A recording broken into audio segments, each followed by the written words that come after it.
According to the Drug Enforcement Administration, marijuana, or cannabis, is a mind-altering psychoactive drug. When smoked, THC, the main ingredient that produces the mind alteration, is carried to the organs throughout the body, including the brain. Marijuana is grown in the United States, Canada, Mexico, South America, the Caribbean, and Asia.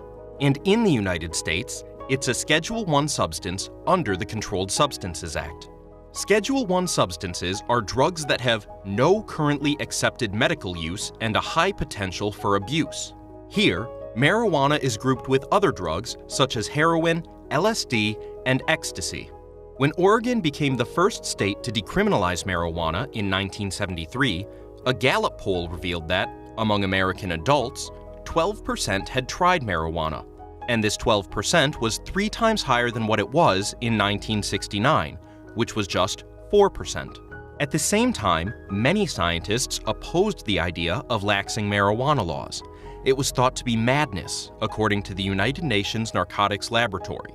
Fast forward nearly 50 years, and that 4% of adult marijuana users in 1969 has skyrocketed to 49%. Likewise, for Americans who support legalizing marijuana, this was 12% in 1969 and is now 68%. Just about 7 in 10 Americans support legalizing marijuana. Of course, since Oregon's decriminalization, many other states followed, the most recent being Rhode Island. It has taken years, but as of tonight, it is legal to have and use recreational marijuana in Rhode Island. Becoming the 19th state to legalize marijuana. Adult recreational cannabis, everyone agrees is the best policy. The human person seeks transcendence. We're made in the image and likeness of God, and we seek transcendence. So if we don't find it in God like we're supposed to, we're still going to look for that, and we're going to try to fill that desire in another way. And drugs is a way to do that, because drugs offers a kind of fake transcendence. The use of narcotics recreationally is an attempt to seek transcendence in the wrong place. It's a fake transcendence. And whenever you seek something that only God can give outside of God, that can only lead to disaster. As marijuana was in the process of being decriminalized in America, United States Representative Lamar Baker stated, "I know of no socially redeeming qualities derived from marijuana's use which contributes measurably to the breakdown of society." This negative societal effect which drugs have on society was also pointed out by numerous popes. Pius XII, for example, stated about narcotics in 1957, "So, not without reason, the public authorities intervene to regulate the sale and use of these drugs in order to avoid serious physical and moral damages to society." 15 years later, in 1972, Pope Paul VI even linked drugs to sexual promiscuity, saying that, "Behind the initiation to sensual pleasure, there loom narcotics." As marijuana and other recreational drugs continued to be legalized and normalized in society, the last 3 popes, John Paul II, Benedict XVI, and Francis, have all been consistent with church teaching on the topic.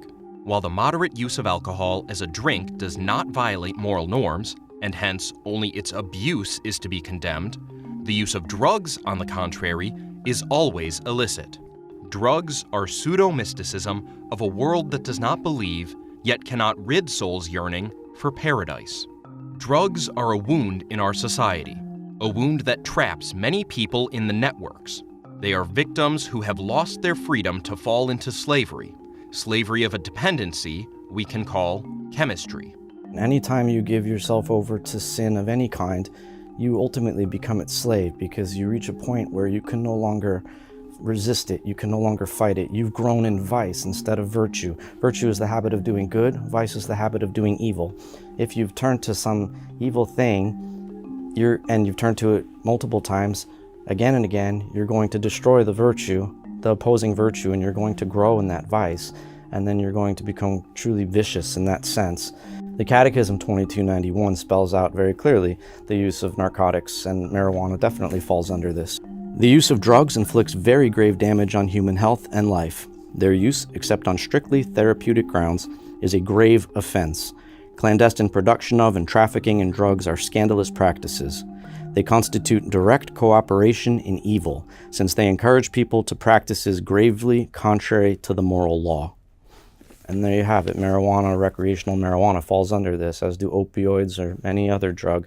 Due to the normalization of marijuana, many advocates say there are health benefits to smoking weed, believing that CBD may help protect the heart from further damage. According to the American Heart Association, this is false. This leading heart association, known for publishing guidelines on heart disease, stated in 2020 that many of the concerning health implications of cannabis include cardiovascular diseases. But marijuana not only has negative effects on the heart, the brain is also poorly affected. Children who start around pre-adolescence, 13 to 15 years of age, tend to develop very severe deficits. And these include a very high incidence of neuropsychiatric disorders like schizophrenia and attention deficit disorders, as well as long-term and permanent reductions in intelligence as measured by IQ tests. Despite the obvious and proven health concerns regarding marijuana, one of the main reasons given for why it's used is some sort of alleviation for stress or anxiety. You have to accept that there's going to be some suffering in your life. You have to accept that. And if you refuse to accept that and turn to drugs or alcohol or anything else, you're only making your situation worse. So you can take your suffering and offer it to God in union with his suffering on the cross, and now it can become redemptive. Now it can become useful for your soul and for the souls of others. So if you keep trying to run away and escape that, even when you've tried to alleviate all the sufferings, you're damaging yourself, and you're not useful to other people either spiritually. They can't be helped by the graces you could win for them. So you have to keep that in mind. You have to keep a bigger picture in mind.